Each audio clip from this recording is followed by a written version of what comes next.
Саламатсыздар, бүгүн көргөрмандары НТ Спорт каналы назарыңыздарды Бишкек шаарындагы Аккулат майданына бурмакчы. 2018 жылдагы алгачкы ири турнир Нооруз майрамына карата республикалык мелдештин финалдык таймашы, финалдык беттеши. Талас облусунун өкүлдөрү Ынтымак командасы жана Ош облусунан келген Достук командасы бүгүн жеңүүчүнү аныктайт. 1 саат бою сиздер менен чогуу мен кызматыңыздарда Эркин Абдуллаев болмокчумун. Жана көз жоосун алган мына ушул Аккулат майданы эмне үчүн көз жоосун алган? Анткени күйөрмандар мына ошондой өзгөчө атмосфераны түзүп турат. Бут коерго чындыгында жер жок. Азыр болсо бир сыйра мына күйөрмандар менен оюнчулар амандашып, андан кийин ичара салтка айлангандай бири-бири менен кол алышып ийгилик каалайт дагы беттешти. Баштайбыз. Күйөрмандар бол көрбөгөндөй ушул күндү күтүп келишти. Анткени мына өткөн 2017 жылдан бери мындай чоң ийгилик азырынча жаралы элек болчу. Чоң ушундай ири турнир боло элек болчу. Ал 31 августта Чолпон Ата шаарында өткөн президенттин кубогун жеңип алуу үчүн болгон беттеш. Анда болсо дал ушул Достук жана Мурас командасы, ал Талас жаштары деген ат менен мурда чыгып жүргөн. Дал ошол эки команда бири-бирине каршы ойноп, анда ушундай бир упай айырмачылык менен Достук командасы жеңишке ээ болуп, өздөрүнүн тарыхындагы алгачкы ири ийгилигине жеткен эле. Ал эми азыр болсо тескерисинче Талас командасы ушул Нооруздун жеңүүчүсү болуп эсептелет. Биринчи тайм башталды. Эсиңиздерге салып коелу, кызыл кийимчендер Достук, ал эми көк кийимчендер Талас. Булак болсо азыр жерде, азырынча эч ким аны көтөрүп кеткенге мүмкүнчүлүк ала элек. Биз түз эле команда курамын тааныштыруудан баштайлы. Ынтымак командасы Талас облусунун көк кийимчендери, алардын курамы төмөнкүдөй. 1 номер менен Марлис Койгелдиев, Шанс деген аргымак менен, ал эми 2 номерде Нияз Мадалбек уулу, Грозный минген аты Азим Болот уулу Геркулес менен, дал ушул Достук командасынан Таласка өткөн жана Тагай Молдужан уулу Рембо минген аты Абдылас Мырзабек уулу 5 номерде Торпеда, 6 Эрлан Төлөбеков Арбат, 7 Айтылуу Карепбек Ешиев Эркетору менен Эмилбек Турат уулу ал ак танооду минип жүрөт. Чубак Нурманбет уулу бул дагы жаңы командага кошулган оюнчу Аккуш менен. Ал учурда Достуктун оюнчусу Улакты жерден көтөрүп кеткенге мүмкүнчүлүк алды дагы, бирок аны аягына чейин жеткире алган жок, тайгазанга жете алган жок. Улак мына белгиленген чийинден же болбосо аянттан чыгып кетти. Ошондуктан азыр ортолук бөлүккө Улак ташталды дагы. Алгачкы жекеме-жекеге биз күбө болуудабыз. Жана Достук командасынан Айбек Темирбаев ортодо. Айбек Темирбаев чындыгында бул дагы командага жаңы кошулган оюнчу. Айбек Темирбаев Улакты жерден эңип кеткенге мүмкүнчүлүк алды. Ага каршы Азим Болот уулу дал ушул Достукта ойноп жүргөн Геркулес менен. Геркулес негизинен мыкты ат, өз кезинде Ахиллеске каршы дайыма ушул ортодо жекеме-жекеде өзүнүн күчүн көрсөтүп жүргөн. Улак жерден эңилгени менен көтөрүлгөн менен, бирок андан ары чабуул уюштурганга мүмкүнчүлүк болгон жок. Биз тааныштырууну улантып берели. Демек Карепбек Ешиевди тааныштырдык. Андан кийин 8 номерде Эмилбек Турат уулу Актаноо менен, Чубак Нурманбет уулу Аккуш менен, 10 номерде Урмат Раушан уулу Ахиллести минип жүрөт. Нуржан Мелисбек уулу Карабалта аттуу аргымак менен бүгүн өзүнүн күчүн сынайт. Жана Сейитбек Анарбек уулу анын минген аты Торнадо. Дал ушундай курам Талас командасында. Ал эми кызыл кийимчен Достук командасынын оюнчулары төмөнкүдөй. 1 номерде Байыш Ниязов ак бөрү деген аргымак менен, буга чейин Орус деген дагы аргымак минип жүргөнү белгилүү. 2 номерде Айбек Темирбаев Көкпет деген минген аты. Ал мына ушул Айбек Темирбаев алгачкы жекеме-жекеде өзүнүн күчүн сынап көрдү жана Улакты жерден эңип кеткенге дагы жетише алды эле. мындан ары ушул Айбек Темирбаевга биз жекеме-жекеде жакшылап көңүл бөлүп турабыз. Анткени Айбек Темирбаев азыр дагы ортодо. Ага каршы бул ирет жаңылбасам Ахиллес чыкты окшойт. Ушул Ахиллес менен Геркулес бул Талас командасындагы ортодо өзүнүн күчүн сынай турган эки ат. Чындыгында мына Ахиллести минип бул жерде Урмат Раушан уулу жекеме-жекеге чыккан. Жана Ахиллес өзүнүн Ахиллестигин көрсөттү. Буга чейин кандай деңгээлде ойноп жүргөн болсо, азыр дагы ошондой атаандашын таптакыр атаандашына мүмкүнчүлүк бербей улакты жерден эңип кетти дагы. Бирок азырынча тайгазанга барууга мүмкүнчүлүк болбой жатат. Эки команда тең болуп көрбөгөндөй жакшы даярдыктан өткөн. Жана ошондой эле андан сырткары принципиалдуу атаандаштар. Ал тууралуу кийинчерээк сөз кылалы. Жана биз алгач оюнчуларды аягына чейин тааныштырып алсак, мына Байыш Ниязов биринчи ак бөрү, андан ары экинчи Айбек Темирбаев көк бет менен Акбар Иманбеков 3-чү номерде, рекорд минген аты Ташы Майлыбашев Алай аттуу аргымак менен 4-чү, Бауш Султанбеков Бүркүт менен 5-чи, 6-чыда Аскат Аскаров минген аты Токмок, Султан Русланов минген аргымагы Соңкөл, Кыяз Ниязов бир туугандардын 3 бир туугандын ортончусу азыр оюнда жүргөн. Ал 8-чи номерде Акшумкар минген аты Анаки Азимкул уулу Барон менен 9-чу, Манас Ниязов 10-чу номерде минген аргымагы Бойка, Белек Мукаев Талисман 11, жана Илья Зисаков Дерский деген аргымак менен 12-чи. Ал учурда ошентип эсеп ачылды. Мына көз ачып жумганча биз ошентип жаңы гана оюнчуларды тааныштырып бүткөн учурда эсеп ачылды. Анын ээси салым кошкон, же болбосо улакты тайгазанга таштаган оюнчу бул Манас Ниязов. Ал өз репертуарында ал тайгазанга улакты салмайынча албетте ушул улактан рахат албайт. Бул Манас Ниязовдун ушул Нооруз майрамына карата өткөрүлүп жаткан турнирдеги 10-чу салымы болду. Жана Талас оюнчулары ошол замат жооп бергенге даяр. Манас Ниязов улакты атаандашынан тартып алуу аракетин көрдү, бирок күү менен келе жаткан аргымактардын баары ошентип аянттан сыртка улак менен кошо чыгып кетти. Демек биз кайрадан жекеме-жекеге күбө болобуз. Манас Ниязов ушул турнирдин мыкты оюнчусу аталууга негизги талапкерлердин бири. Андан сырткары ушул финалга чыкпай калган дагы бир күчтүү команданы эске алсак болот. Ал Биримдик Аю. Дал ушул команда Таласка жарым финалда ынтымакка, кечиресиздер, Талас облусунун ынтымак командасына жарым финалда жеңилип калды дагы. 2-1 эсебинде, мына бир упай айырма менен жеңилип калып, алар эми 3-чү орун үчүн ат салышты. 3-чү орун үчүн болгон беттеште ири эсеп менен албетте атаандаштарын утту дагы.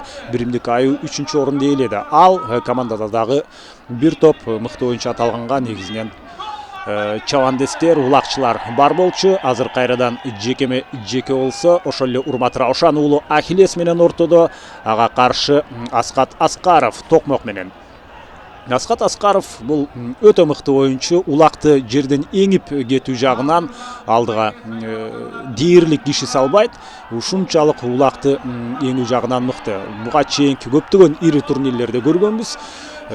Ушул улак жака бир аз эле эңкее турган болсо, азыр болсо мына Урмат Раушан уулу тайгазандын жанына чейин келип, бирок сала албай калды. Экинчи аракетинде анын жолунан катар менен Достуктун 2 оюнчусу тосуп чыкты. 3-чү аракет дагы ишке ашат. Жок, канчалык аракет кылбасын, 3 жолу тайгазанга жакындап барып, бирок үчөөндө тең аны салып эсепти 1-1ге жеткиргенге мүмкүнчүлүк болбой калды. Негизинен Урмат Раушан уулу ушул жекеме-жекеден улакты жерден көтөрүп чыккандан кийин мүмкүн өнөктөштөрүнө өткөрүп бергенге аракет кылыш керек беле.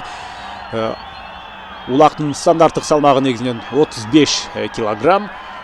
Жана аны ушундай канчалык каруу күчтүү болгон күндө деле бир кол менен көккө чейин көтөрүп жүрүү бир топ оорундук кылат. Такымга деле дайым басып жүргөндө кыйынчылык жаралат. Жада калса ошол чабандестердин өздөрүндө дагы ошондуктан такымга бир нече мүнөт басып жүргөн учурда алар өнөктөштөрүн өткөрүп берет же көпкө чейин такымга басып жүргөн оюнчулардын мына ушундай өтө жакшы, ушундай буурасан күчтүү оюнчулар, чабандестер деп айтып коет. Урмат Раушан уулу кайрадан ортодо. Бул ирет дагы Аскат Аскаров ага каршы чыгып атат. Байкап көрсөңүздөр, Ахиллес менен жекеме-жекеде тирешүү өтө кыйын. Ошондуктан Аскат Аскаров өтө жакшы, ыңгайлуу тактиканы тандап алды. Ал каптал жагына өтүп, Ахиллести ары сүрүп чыгарууга аракет кылбастан жөн гана анын артына өтүп турат. Эмне үчүн? Анткени ошол ыңгайлуу учурдан Урмат Раушан улуулакты көтөрүп кетерди. Ал артынан келип түртүшү керек болчу, бирок жетишпей калды дагы. Тажрыйбалуу Урмат улакты мына жерден эң турат, уламдан улам айланып атат дагы, эми көтөрсө болот. Эми акырын такымга басып, чийинден чыкпай туруп алгач такымга басып алат дагы. Ошол замат толук ыңгайлуу учурга улакты алып келип алгандан кийин мына эми чийинден чыкты, сүрмө топ, жоон топ баары жүрүшкө аралашса болот. Аянтан чыгып кетчүдөй абал бул жерде жаралып турат, бирок тосмо бар болгондуктан ошол аянттын ичинен бул жерге чыкканга мүмкүнчүлүк жок. Акулат майданы тар, аны албетте баарыбыз билебиз, ошондуктан мүмкүн болгон ушул беттеш таймаш көрүнгөн жер бар болсо, ошол жердин бардык жери күйөрмандарга толгон. Улак эми аянттан чыгып кетти окшойт. Чабандестер жай турганына караганда, андыктан биз азыр ортолук бөлүктөн кайрадан жекеме-жекеге күбө болобуз. Достук командасынан 2 оюнчу быйылкы сезондо кетти. Быйылкы сезон башталарда ал салттуу түрдө ушул 21 мартта Нооруз майрамына карата турнирден башталат дагы. Андан кийин 9 майда улуу жеңиш күнүнө карата, ошондой эле 31 августта президенттин кубогу, андан сырткары быйыл көчмөндөр оюндары бар экенин эске ала турган болсок, ушул 4 ири турнир бар. Ошентип сезон башталар алдында Баку Талайбек уулу ал Арашан командасына кетти. Жана Азим Болот уулу Ынтымак командасына келип, дал ушул Азим Болот уулу азыр мурдагы командасы болгон Достукка каршы өзүнүн беттешин өткөрүп атат. Айбек Темирбаев Достук командасынан ал жекеме-жеке чыкты. Анын атаандашы бул жерде дал ошол биз сөз кылып жаткан Азим Болот уулу Геркулес менен Ахиллеске жакшы өнөктөш болуп берчүдөй. Геркулес Азим Болот уулу улакты жерден эңип алып, андан ары жүрүштү уланта. Жок, Айбек Темирбаев, кечиресиздер, Айбек Темирбаев бул Оштун Достук командасына жаңы Оштон келип кошулган чабандес. Ошондой эле Султан Русланов экөө тең жаңы Достукка жаңы оюнчулар болуп келди. Анткени Баку Талайбек уулу менен Азим Болот уулу кеткенден кийин Жана Талас командасы эсепти теңегенге өтө куштар. Мүмкүнчүлүк бар. Жана ыргытылган улак Серке ошол дарбазанын, кечиресиздер, жана бул жерде Тайгазандын ушул кырына тийип, күү менен барып, андан ары ичине түшпөстөн сыртында калып калды. Дээрлик бир 100%дык мүмкүнчүлүк деп айтсак болот. Болгону ат өтө ылдам келип калды дагы. Жыйынтыгында ал улакты Тайгазанга салып кеткенге мүмкүнчүлүк болгон эмес. Азыр аянттан чыгып кетти окшойт. Жок, аянттан чыккан жок. Андан ары Талас оюнчулары чабуулун улантат деп жаткан учурда мына эми гана чындап аянттан чыкты. Ал эми бул алмашууда турган оюнчулар 12-чи, 7-чи, 5-чи бул Ильяс Исаков, 7-чи Султан Русланов, 12-чи, 7-чи дагы бирөөсү ким эле? Негизи мына ушул 7-чи номердеги Султан Русланов бул жаңы кошулган командага, андыктан азырынча оюн таласында өтө көп убактысын өткөрбөйт. Бирок керек учурда ал өзүнүн талантын элге сунуштаганга жана өзүнүн командасына далилдегенге мүмкүнчүлүк албетте болот. Себеби 20 мүнөттөн 3 тайм бар. Бардык курамдагы бардык оюнчулар өздөрүнүн күчүн сынаганга жана өнөрүн тартуулаганга толук жетишет. Жекеме-жекеде биз азыр Урматтуу Раушан уулун көрүүдөбүз Ахиллес менен. Ага каршы Манас Ниязов чыкты. Эки команданын 10 номердеги оюнчулары. Экөө тең тажрыйбалуу, экөө тең ири турнир, көптөгөн ири турнирлерди башынан өткөргөн. Мына бул ирет дагы Манас Ниязов артынан Ахиллестин артына туруп алып, ушул улакты жерден эңип жаткан учурда аны түртүп ыңгайсыз абалга алып келип, же болбосо бул жерде жакшы бир тактикалык мүмкүнчүлүк бар. Улакты эңем деп жаткан учурда артынан түртө турган болсо, анда улак жерге түшүп калса, ошол замат эңип кеткенге мүмкүнчүлүк пайда болот. Себеби ал Урмат Раушан уулу Ахиллес менен кайра айланып, бурулуп келгенче бир нече секунда убакыт болот. Дал ошол убакытты Достуктун оюнчулары пайдалангысы келет. Азырынча андай тактикалык жүрүш ийгилик алып келе элек, бирок бирөөсүндө болбосо бирөөсүндө ал ийгилик алып келиши мүмкүн. Талас облусунун оюнчулары мына ынтымак чабандестери азыр улакты өздөрүндө алып жүрөт. Ар бир жекеме-жекеде ынтымакта мүмкүнчүлүк бар. Ал учурда азыр Достуктун бир оюнчусу Ташымайлы Башев Алай менен жерге кулап түштү. Алайдын үстүнөн кулап түштү, бирок эч кандай ден соолугуна жарат же болбосо кандайдыр бир жаракат алынып келинген жок. Андыктан ал ордунан ошол замат туруп, атын минип беттешти, андан ары улап, же болбосо азыр ал алмашууга кетти окшойт. Ордуна башка оюнчу чыкты. Жана сүрмө топ өз алдынча мына ушул улакты сүрмө топтон сууруп чыгып кеткенге эки команданын тең чабандестери аракет кылып жаткан мезгили. Достук командасына ошентип эки оюнчу келип, эки оюнчу кеткен болсо, ал эми ынтымак командасында Жоки Орозбаев бул турнирге катыша алган жок. Өтө тажрыйбалуу жана мыкты оюнчулардын бири, ошондой эле улуу муундун өкүлү деп да айтсак болот. Жоки Орозбаев бул турнирге катыша албай калганын себеби ал жаракат алып калгандыгына байланыштуу. Ошентип ал бул турнирде ушул ынтымак командасына өзүнүн салымын кошо алган жок оюндун жүрүшүндө. Бирок бул командага дагы жаңы оюнчулар келгени бирөөсү Азим Болот уулу болсо, мына жекеме-жекеге чыгып жаткан жана андан сырткары Чубак Нурмамбет уулу жаңы кошулду. Ошондой эле Талас жаштары Мурас деп аталып жүргөн командадан дагы 4 оюнчу кошулган. Ошондуктан Таластын ынтымактын курамында бир топ жаңы ысымдар бар. Бул ысымдар албетте Талас жаштары Мурас командасында ойноп жүрүп бир аз таанылып калса дагы, бирок буга чейин Талас деген аталышта жүргөн ушул ынтымак командасындагыдай белгилүү чабандестерге айлана элек. Жана азыркы финалдык беттеш сыяктуу турнирлерде өздөрүнүн атын ошол көкбөрү тарыхына жазганга мүмкүнчүлүк бар. Азыр Тайгазандын жанында болуп көрбөгөндөй чыңалуудагы каршылык орун алып атат жана Тайгазанга салганга мүмкүнчүлүк болду экен. Бардык оюнчулар ушул үйрүлүп түшүп ушул жерден өздөрүнүн аракетин көрүүдө дагы жана жок. Улак ынтымак командасынын оюнчусуна өтүп кетти. Эми ал болсо карама каршы тарапты көздөй мына жебедей сызып бара жатат. Жогорку ылдамдык менен келип улакты Тайгазанга салып кетүү оңой эмес. Анын мыкты чебери өз кезинде Байыш Ниязов болгон. Азыр болсо Манас Ниязов ушундай ылдамдык менен келип улакты Тайгазанга салып кетүү жагынан мыкты.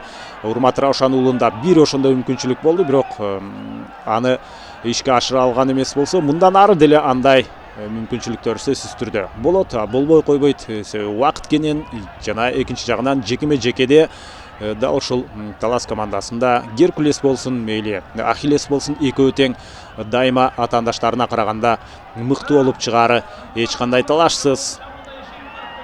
Азыр сүрмө топ жана анын ортосунда улак сакталып турган учуру биз эми сиздерге ушул эки команданын эмне үчүн принципиалдуу атаандашка айланганын дагы эске алсак болот. Булар жооптуу беттештерде акыркы жылдарда өтө көп жолу каршы келди. 2016 жылы 2 ирет жарым финалда ойношту. жана 2017 жылы финалда бири-бирине каршы ойногон учурлар болду ушул ири турнирлерде. Андыктан булардын ортосундагы таймаш өзгөчө күчтүү болот.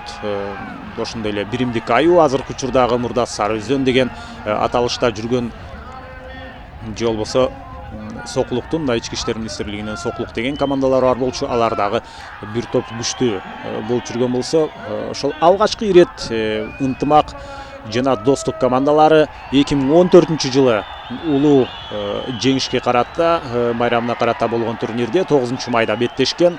Анда Талас командасы, азыркы ынтымак, ал учурдагы Талас командасы 11-1 эсебинде жеңип алган болчу. Достуктун ошол беттеши алгачкы жаңы түптөлүп келе жаткан учуруна туура келет.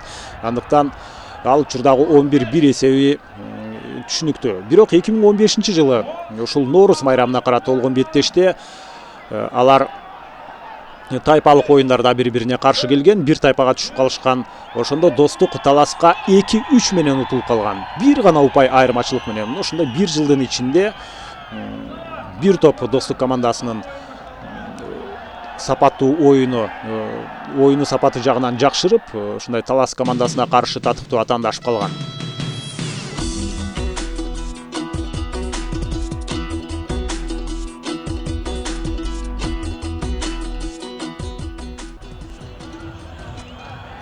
Жана азыр болсо ошентип демек биринчи тайм соңуна чыгып, биз сиздер менен экинчи таймды баштадык. Биз сөздү улай турган болсок,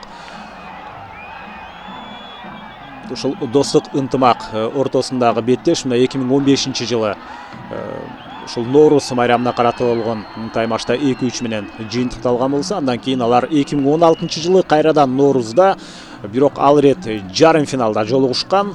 2016 жылы Достук командасынын рейтинги көтөрүлүп, ошо көтөрүлгөндүктөн эми Талас, Сары Өзөн сыяктуу мыкты командалар менен тайпалык беттештерде каршы келбестен, алар кийинки баскычтарда мына ушундай жарым финалда аларга каршы ойногонго мүмкүнчүлүк алган.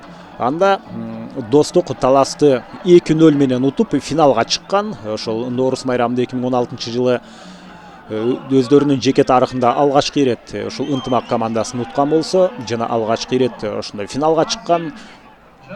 Андан кийин 9 майда кайрадан жарым финалда Достук менен Талас беттешип калып, анда Достук командасы 4-2 менен Таласты, же болбосо азыркы ынтымакты утуп кеткен. Ошондой эле 2016 жылы булар бири-бирине каршы 3 ири турнирде ойноду. Андан кийинкиси президенттин кубогу үчүн болгон мелдеш. Бул ирет алар финалда жолугуп калышты дагы. Талас Достукту 3-1 жеңип кеткен. Манас Ниязов анда оюнда жок болуп калган. Манас Ниязовдун жоктугу билинген деп айтсак болот. Себеби ал көчмөндөр оюндарына улуттук курама командага кеткендиктен, ошондо Манас Ниязов жок болуп калып, финалда ынтымак, же болбосо ал учурдагы Талас командасы жеңип кеткен эле. Азыр болсо биз эсептин 1-1 айланганына күбө болуудабыз. Кандай мыкты жүрүш ушул жерден орун алды. Жок. Көргөн көзүмө ишенбей турган учурум. Азыр Манас Ниязов улакты такымына басып бара жатат. Биз караган тараптан улак тайказанга түшкөндөй көрүнүп кетти, бирок иш жүзүндө андай болбоптур. Ошентип мына принципиалдуу атаандаштар жалаң жооптуу беттештерде акыркы жылдарда бири-бирине каршы ойноп келет. Ошондогу 31 августтагы 2016 жылкы финалдык таймашта ынтымак командасы жеңип кеткенден кийин булар 2017 жылы Ноорузда кайрадан финалда өткөн жылы дал ушул күнү булар кайрадан жолуккан. Финалда анда өтө бир драмалуу беттеш болгон деп айтсак болот. Эсеп 8-7 менен аяктап ынтымак командасынын пайдасына чечилген. Жана булардын акыркы беттеши өткөн жылы 9 майда орун алып, анда 1-2 эсебинде ынтымак командасы жеңип алган 2017 жылы. Мына ушундай тарых барактары мындан ары дагы жазылып улана берет. Биз бүгүнкү күнү дагы бир тарыхый окуяга күбө болуудабыз. Кыргызстандагы жана дүйнө жүзүндөгү деп айтсак деле аша чапкандык болбойт. Эң мыкты 3 команданын экөөсү деп айтсак туура болчудай. Биримдик аю дагы бир топ күчтүү, бирок алар ушундай жарым финалда таласка же болбосо ынтымакка каршы ойноп калгандыктан алар финалга чыга албай калды. Жана андан сырткары быйылкы ушул Нооруз майрамына карата турнирде 16 команданын катышканын айтсак болот. Бул дагы ушул өтө жакшы бир тенденция деп айтсак туура болот. Жакынкы арада мүмкүн өзүнчө ушул Кыргызстандын көкбөрү боюнча лигасы ачылып калар. Жана ошондо 16 команда бир сезон толугу менен ар бир турда ичара күч сынашса болот. Азырынча жалаң ушундай ири турнирлерде гана булар бири-бирине каршы ойноп келет.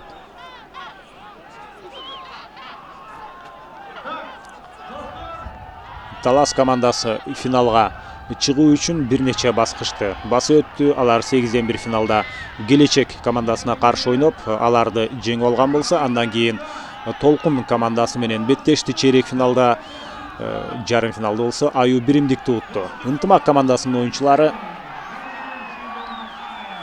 алар алгач 8-1 финалда Эмгек Тала командасына каршы ойногон.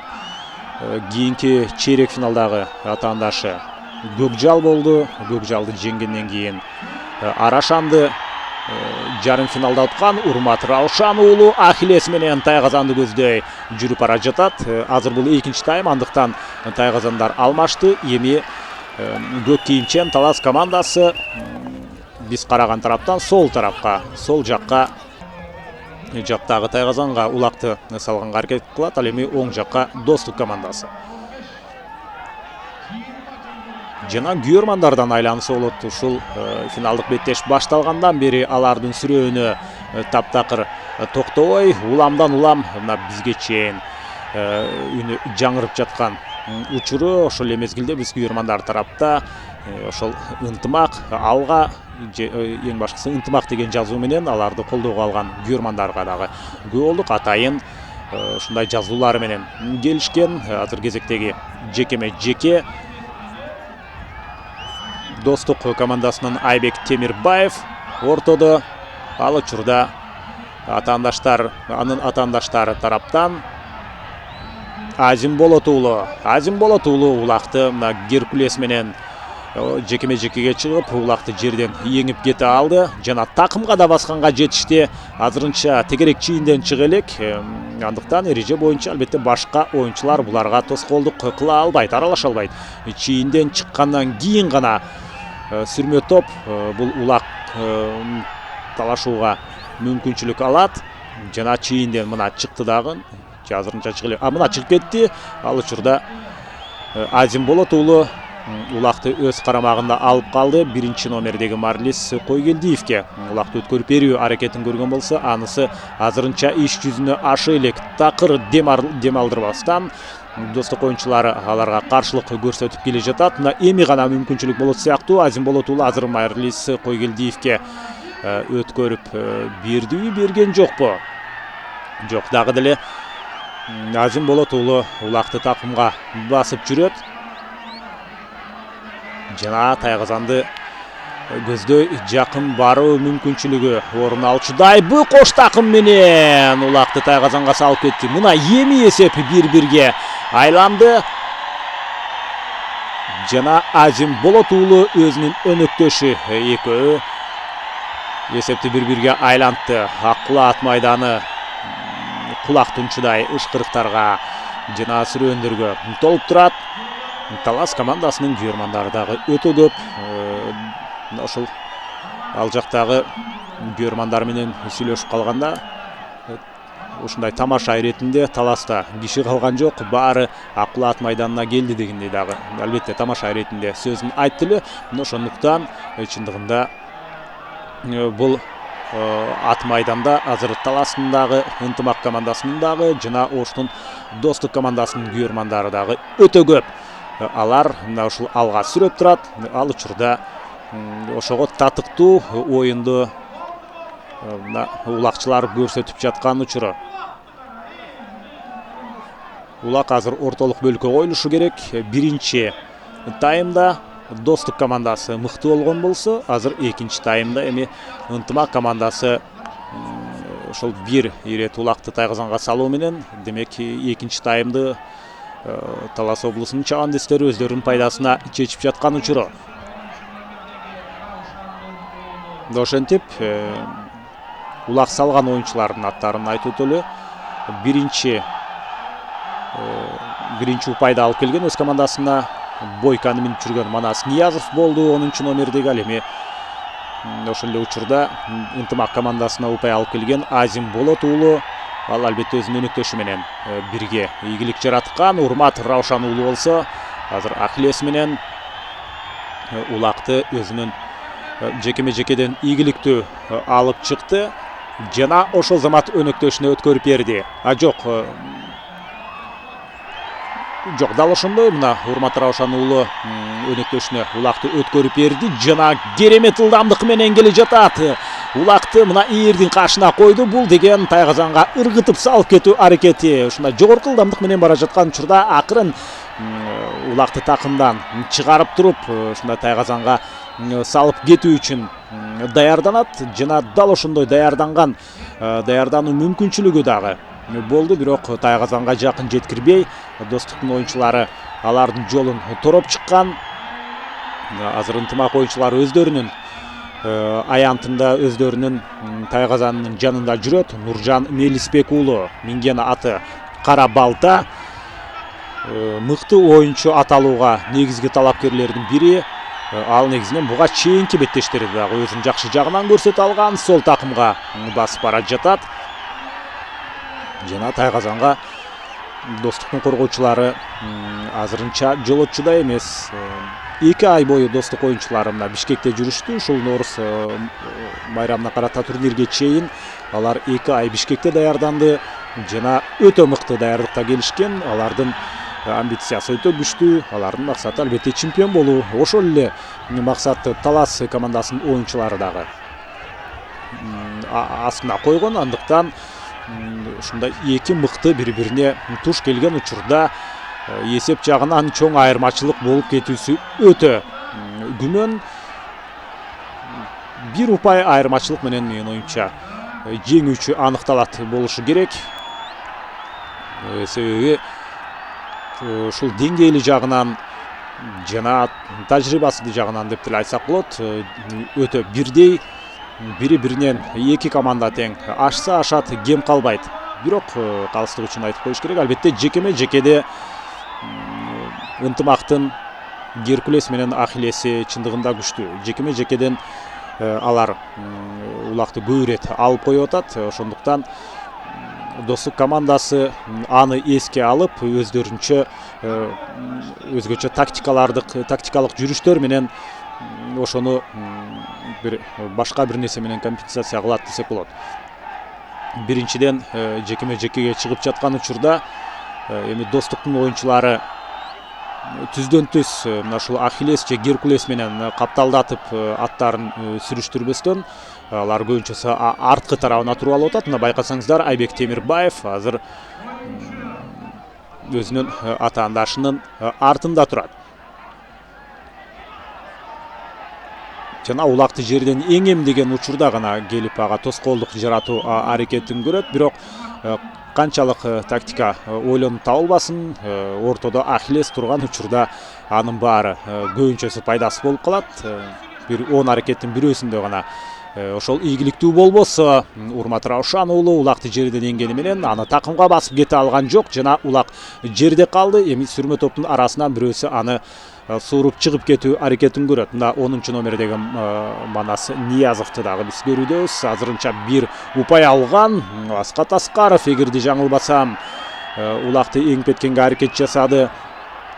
Жок, Бауш Султанбеков, минген аты Бүркөт жана күү менен келип аянттан сыртка чыгып кетишти. Аянттан сыртка чыгарып жиберүү негизинен бул ынтымақ командасына пайдалуу. Себеби алар жекеме-жекеде баары бир улакты өздөрүнүн такымына басып алганга чейин мүмкүнчүлүк аларына ишенишет.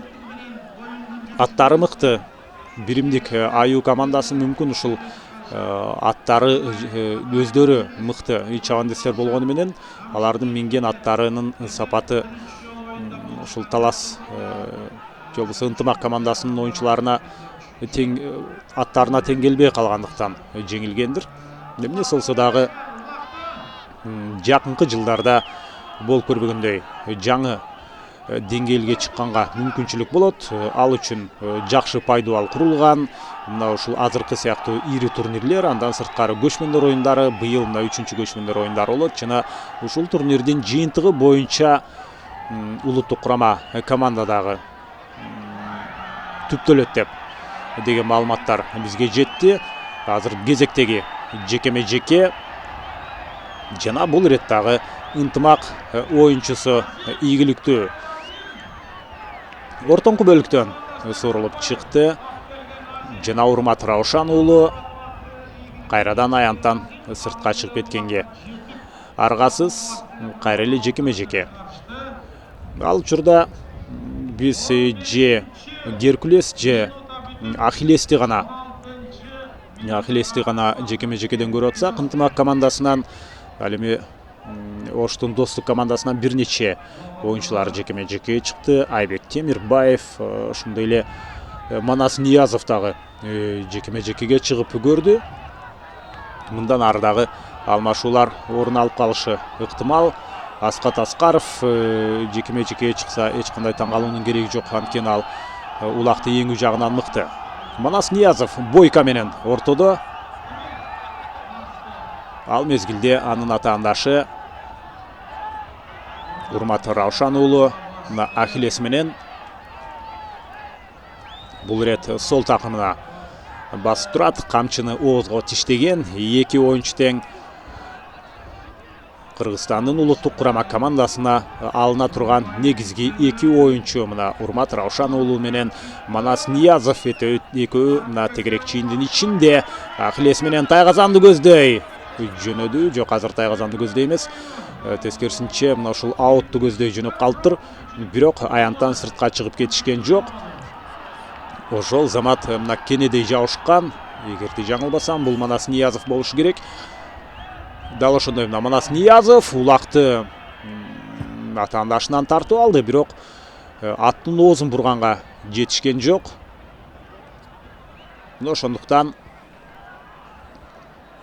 кайрадан жекеме-жеке бул жерде орун алат. Мына биз 16 команда ушул Нооруз майрамына карата болуп жаткан бул ири турнирде катышты деп айттык. Алардын аттарын бир сыйра эсиңиздерге салып өтсөк.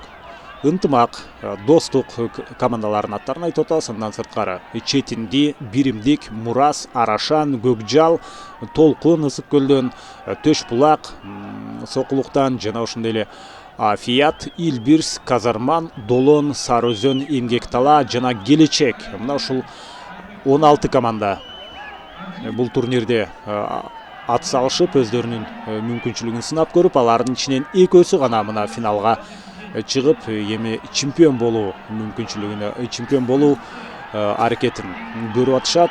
Ушул 16 команданын дээрлик жарымы дебютанттар деп айтсак болот бул ири турнирде.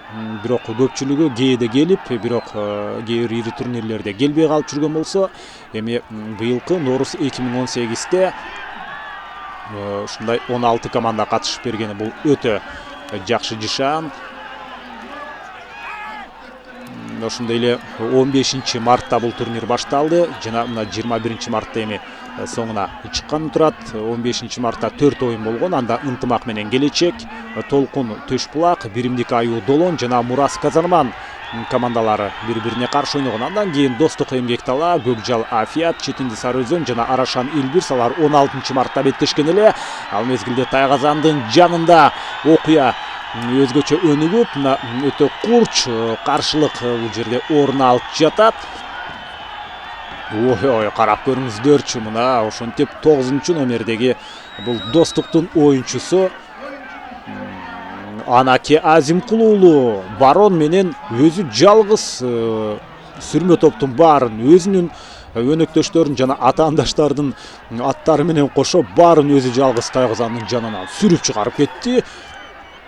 Ушундай чыныгы кыргыздын мырзалары жана көкбөрүгө жаралган чыныгы аттар, чыныгы аргымактар, ошондуктан алар тоону деле сүрүп салчудай күчү бар. Ушундай көкбөрү оюну башталып, азыр булар оюндун кызуусуна кирип калган учур. Азыр болсо Достуктун оюнчусу Ташим Айлыбашев улакты такымына басып турат. Тажрыйбалуу оюнчулардын бири, минген аргымагы Алай, анын жанына Манас Ниязов келди, жана ошондой эле Аскат Аскаров турат 6 номер менен. Ташим Айлыбашев дагы деле улакандабы же улак дал ушул Ташим Айлыбашев экен.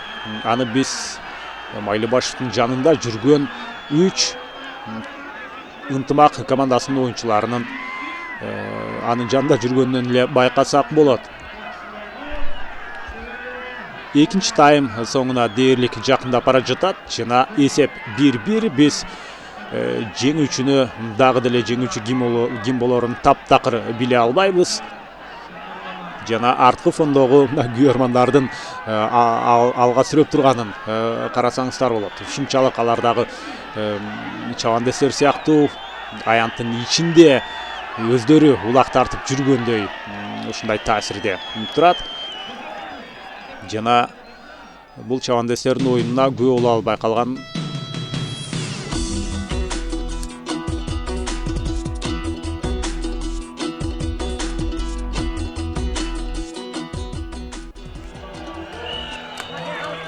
үчүнчү тайм башталды.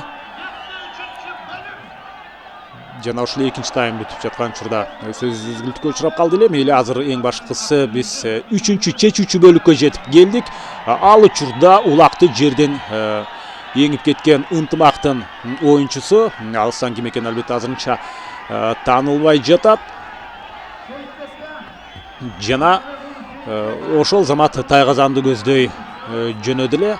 Анын жанынан Достук оюнчулары ошол замат пайда болду. Жок, Манас Ниязов менен Белек Мукаев, мына ушул эки оюнчу азыр мына Белек Мукаев өзүнүн талисман аттуу аты менен таптакыр бура бастырбай Нуржан Мелисбек уулун камалууга алып турат. Топтон суурулуп чыгып кетүү таптакыр мүмкүн эмес. Белек Мукаев ал коргоочу, мына ушул коргоочулук милдетти өтө жакшы аткарып келет. Ал учурда Акбар Иманбеков рекорд деген аргымагы менен ал дагы ортого чыкты эле. Жана ынтымактын оюнчусу дагы деле ишенимдүү улакты сол такымына басып жүргөн учуру.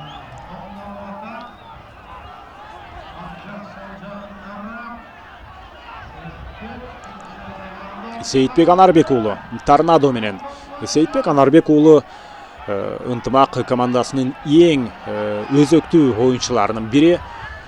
Сейитбек Анарбек уулунун кыймыл аракеттеринен түздөн түз ушул ынтымак командасынын оюнунун результаты чыгат, же болбосо таасирдүүлүгү ашат деп айтсак болот. Азыр болсо дагы деле дал ушул жок, бул ирет Нуржан Мелисбек уулуна өткөрүп берген экен. Сейитбек Анарбек уулу Нуржан кара балта менен сызып бара жатат. Тайгазанга албетте жете алган жок.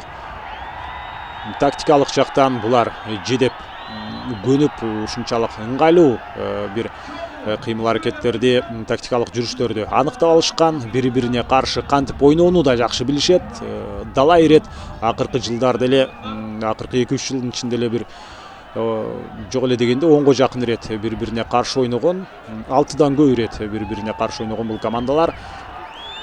Толук бири-бирин түшүнүп турат. Азыр болсо эсеп 2-1ге айланды.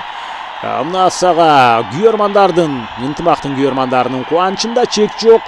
Жана Нуржан Мелисбек уулу мына ушул Сейитбек Анарбек уулунан улакты өткөрүп алгандан кийин ал Тайгазанды көздөй жөнөгөн болчу, бирок жолунан Достуктун оюнчулары тосуп чыгып, алгачкы биринчи дем менен барып, аны иш жүзүнө ашыра албаса дагы Нуржан Мелисбек уулу ошол мүмкүнчүлүктөн пайдаланып, бир көз ирмемде топтон сурулуп чыгып кетти дагы.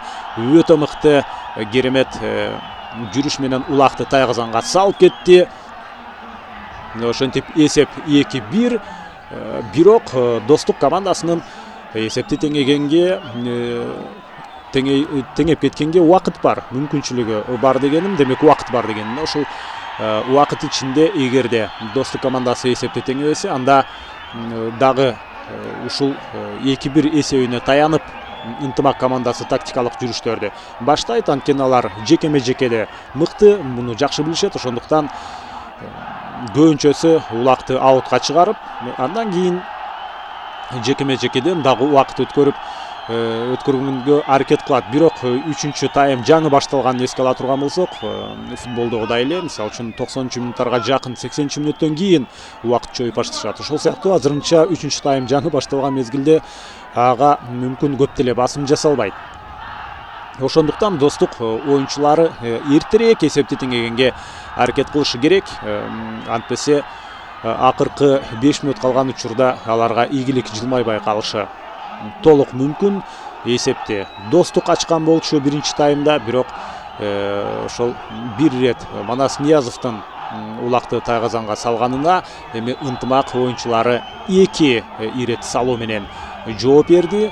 Эми биз Достуктан жооп күтөбүз. Ал канчалык ийгиликтүү болот? Жекеме-жеке кайрадан эле Урмат Раушан уулу ал бир эңкеүү менен ошол замат улакты оң такымга басып кетти. Айбек Темирбаев көкбет менен, анын минген аргымагы көкбет. Мына ошону менен азыр Ахилеске таптакыр туруштук бере алган жок.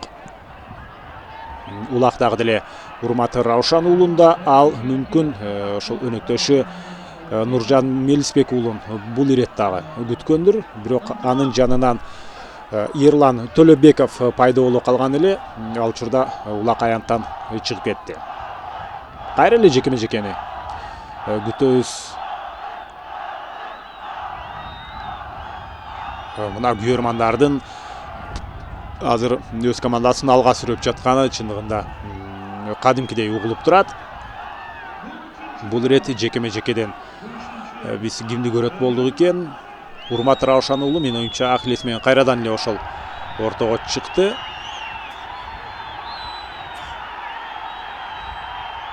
Же башка оюнчу Геркулеспи? Геркулес дал ушундай. Мына Геркулес менен азыр Азимболот уулу ортодо. Ал дагы Ахилес сыяктуу оңой менен ортон бербегенге аракет кылат. Бирок Айбек Темирбаев анын көкбети азыр бир топ эле көкбет кылганга аракет кылды. Ошентсе дагы Азимболот уулу улакты жерден эңип алган. Ары бери айланып олтурду дагы өнөктөшүнө өткөрүп берүү мүмкүнчүлүгү бул жерде жаралды окшойт, же жаралбай калды. Нуржан Мелисбек уулу ошол замат анын жанында пайда болгон. Тайгазандын жанында окуя өнүгөт жана буга чейинкидей эле ушул экинчи голду салгандай Нуржан Мелисбек уулунда мүмкүнчүлүк болуп калышы ыктымал. Андан абайлаш керек. Достук оюнчулары бир аз эле бир нече көз ирмем көз жазымда кала турган болсо, ошол замат үчүнчү мүмкүнчүлүк пайда болуп кетиши ыктымал. Тагай Молдужан уулу дагы торпеда менен өзүнүн аракетин көргөн. Ал эми жана Тайгазанга салууга аракеттер болуп атат. Улак жерге түшүп калды? Жок, жерге түшө элек. Манас Ниязов улакка жармашты. Бир бутуна ал бир тарабынан тартып атат. Ал эми Ташим Айлыбашев экинчи тарабынан ошентип атып бир аз Тайгазандан четке жылды. Ушундай учур өтө кооптуу, себеби сурулуп чыккан эле жолунан Тайгазан пайда болот дагы. Эсеп саны өзгөрүп кетиши ыктымал. Албетте бул Достук командасы үчүн кооптуу. Ал эми Ынтымак үчүн кандайдыр бир мүмкүнчүлүк пайда болуп калышы ыктымал эле, бирок иш жүзүндө андай болгон жок. Азыр менин оюмча Таластын оюнчулары улакты алып келип ушул тегерек чейиндин ичине салбайт, себеби аларга убакыттын өткөнү алар үчүн пайда. Эми мүмкүнчүлүк болсо, ар бир секунда үчүн булар күрөшкөнгө албетте даяр. Ошондуктан Достуктун оюнчулары сөзсүз түрдө алар мындан ары аянттан чыгып кеткен учурда дайыма улакты өздөрү алып келип ортоңку бөлүккө коюп турат. Азыр мына Белек Мукаев ортого таштады дагы. Манас Ниязов бул Достук командасынан жекеме-жекеге чыкты өзүнүн бойкасы менен. Ага каршы Урмат Раушан уулу Урмат деген үн угулуп атат. Жана ошол эле учурда биз Манас деп дагы ураан чакырган үнгө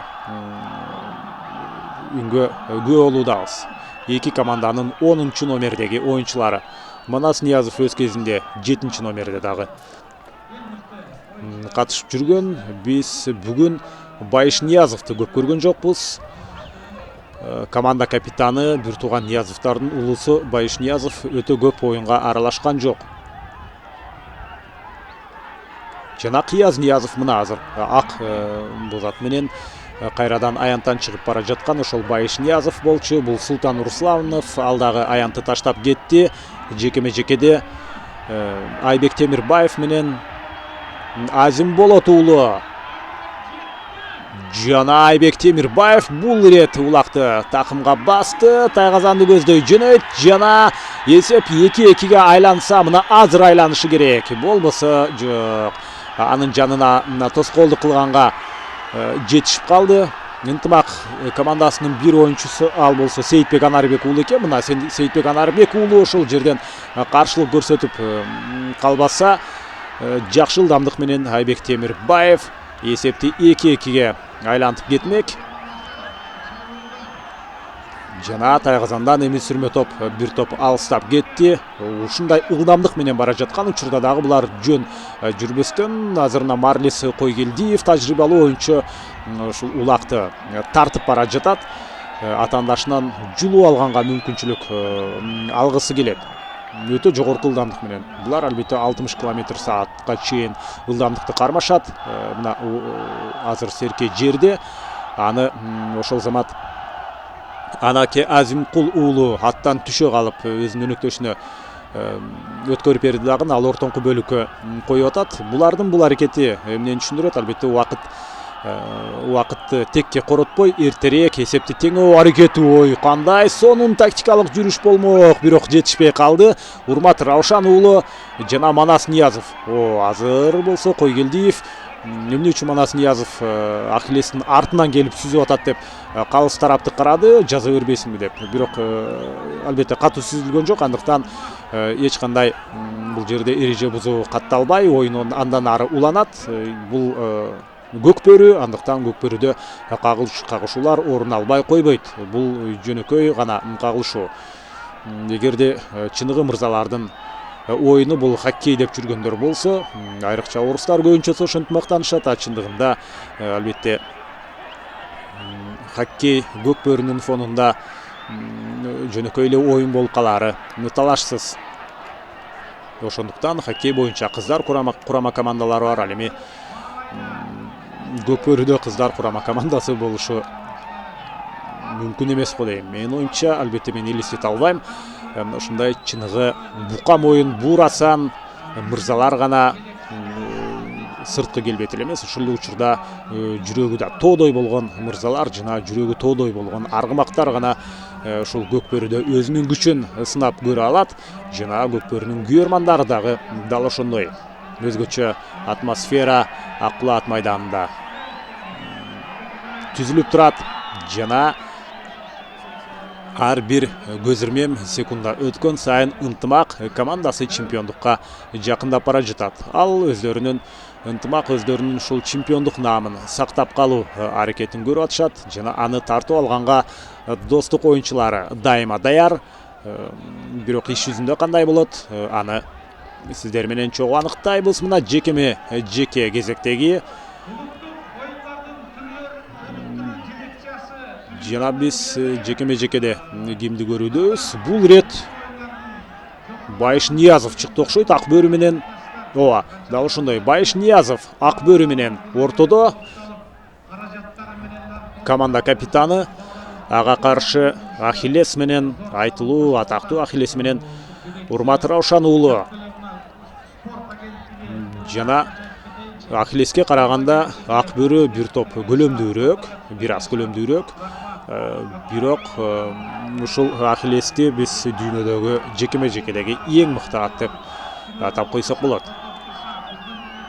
Мүмкүн ага жакшы тарбия көрүп, жакшы ушундай таптоодон өтсө, Геркулес мына ушул Ахиллестин ордун басары жанында мыкты болуп кетери мүмкүн. Жаш курагындагы эске алыш керек. Ахиллеске караганда Геркулес жашыраак. Ал эми ошондой эле мына көчмөндөр оюндарында кошуна өлкөнүн аттары келди. Бир учурда бизден сатылып кеткен аттар мына Лазер. Бирок ал деле ошол жекеме-жекеде Ахиллести өсүрүп чыгара алган жок. Ахиллес 31 августта президенттин кубогунда өзүнүн оюнун көрсөттү дагы. Ошол замат сентябрдын башында көчмөндөр оюндарында кайрадан эле ал жакта мына жекеме-жекеге чыгып жүргөн. Айбек Темирбаев улакты такымга басты, аны аянттан чыгарып салууга аракет көрүп атышат. Ынтымак оюнчулары, айрыкча мына Нуржан Мелисбек уулу артынан сая түшүп кууп, уламдан уламына аянттан кадимкидей сыртка чыгарып бара жатат. Анча болду, эми биротоло чыгарып салайын деди окшойт. Манас Ниязов дагы барып, күү менен барып артынан кагылды. Жана жекеме-жеке кайрадан орун алат. Мына ошентип 15 мартта 4 оюн, 16 мартта 4 оюн болду. Андан кийинкиси 17 мартта чейрек финал башталып, анда Ынтымак менен Толкун, Биримдик Аюу менен Мурас, Достук менен Көкжал жана Сары Өзөн менен Арашан командалары беттешти. Анда жеңүүчүлөр Ынтымак, Биримдик Аюу, Достук жана ошондой эле Арашан командалары болуп, алар жарым финалга чыгып, Арашан менен Достук бири-бирине каршы финалга чыгуу үчүн беттешсе, Биримдик Аюу менен Ынтымак командалары ойногон. Убакытты чоюу үчүн болгон аракеттер Ынтымак командасынын аткаруусунда болуп атат. Албетте чемпиондук наам бул өтө маанилүү. Ошондой эле Султан Бекташев, ушул Көкбөрү федерациясынын вице-президенти, анын айтуусу боюнча мына 800 000 байге фонду каралган жана оюнчулар үчүн албетте бул акчалай каражат негизги мотивация эмес. Булар үчүн статус өтө белгилүү, өтө маанилүү жана алар ушул намыс баарынан үйдө турат. Ошондуктан чемпион болуу үчүн булар болгон күчүн оюн талаасында калтырганга даяр. 3-чү таймда эле соңуна бир топ жакындап калды. Ошондуктан Достук оюнчулары эртерээк эсепти теңегенге басым жасашы керек. Айбек Темирбаев жана анын атаандашы Урмат Раушан уулу. Урмат бул ирет дагы ийгиликтүү мына улакты такымга басып алды. Эми Айбек бул жерде менин оюмча улакты тартып алышы дээрлик мүмкүн эмес. Такымга басылган улакты оңой менен эч ким чыгарып кете албайт. Айрыкча булар өтө мыкты формасында, спорттук калыбында оюнчулар. Мына улакты жерден эңип алды дагы, кайрадан аут, кайрадан улак аянттан сыртка чыгып кетти. Кайрадан эле жекеме-жеке окуя мындан ары мына ушундай өнүгүшү ыктымал. Белек Мукаев талисман менен келип улакты мына ортолук бөлүккө жайгаштырды. Кайрадан жекеме-жеке орун алат. Эми ушул Ынтымак командасы 2-1 эсебинде алдына озуп чыккандан кийин Достук оюнчулары эртерээк мына ошол эсепти теңегенге аракет кылганы ушундан болчу. Себеби акыркы мүнөттөрдө ушул жекеме-жекеден бир топ убакытты Ынтымак оюнчулары утуп кетиши ыктымал. Кайрадан эле биз ортодо мына ушул Ынтымактын оюнчусунун ийгиликтүүлүгүн көрүп атабыз. Анткени Бойка менен Манас Ниязовду өзүнө жакын алып келбей, аны тосуп турат. Бул Азим Болот уулу Геркулес менен ушундай Ахиллес жана Геркулес алар кезек-кезеги менен өзүнүн жүрүштөрүн улантат. Азыр болсо мына Ахиллес чыкты, эгер жаңылбасам. Айбек жок, тескерисинче кечиресиздер. Буга чейин Ахиллес болчу, азыр Геркулес чыкты. Экөө тең негизинен кашка, бирок өңүнөн айырмаласы болот. Бизге ушундай жарык тараптан картинка берилип аткандыктан алардын өңү так аныкталбай калган учур болуп аткан болсо, азыр мына Азим Болот уулу улакты жерден эңип алганга аракет жасады. Буга чейин Манас Ниязов, азыр болсо Айбек Темирбаев жекеме жекеде эч кимди жолотпойт. Ортолук бөлүккө Геркулес, бул жерде Айбек Темирбаевди дагы анын минген атын дагы жолотпой, ошентип олтуруп Азим Болот уулу улакты жерден эңип мына такымга басып алганга менин оюмча жетишти. Жана эми сүрмө топ толугу менен оюнга аралашса болот. Алгач достук оюнчулары атаандашынан улакты тартып алышы керек. Андан кийин чабуулга чыгып, чабуулга барган учурда тайгазанга салуу бир нече баскычтан турат. Мына ушул ийгилик жаратуудагы алар азырынча анын биринчи стадиясынан дагы өтө албай жатат. Себеби атаандашынан улакты тартып алуу керек. Андан аркы аракеттерди эле бир топ ал мезгилде мына өздөрүнүн тайгазанын көздөй бара жаткан биз ынтымактын оюнчусун көрүүдөбүз. Албетте ушундай аянтты ары бери айланып жүрө берсе деле бир топ секундалар артта калат. Ары буйтап, бери буйтап ушундай жүрүшүн уламдан улам улантып аткан бул ынтымак командасынын оюнчусу, жаңылбасам Сейитбек Анарбек уулу торнадо менен ушундай желдей сызып жүрөт. Тайгазанга барбайт, жөн гана ушул ортолук бөлүктө ары буйтап, бери буйтап Сейитбек Анарбек уулу жана кайрадан мына эч кимди жеткирчүдөй эмес. Акбар Иманбеков анын артынан улакты тартып алуу аракетин көрдү эле, ага да жеткирген жок. Жана тайгазанды көздөй жөнөдү, улакты мына такымдан чыгарып, бирок тайгазанга жете алган жок. Акыркы секундалар менин оюмча убакыт соңуна чыкты. Дал ошондой жана өтө жогорку деңгээлдеги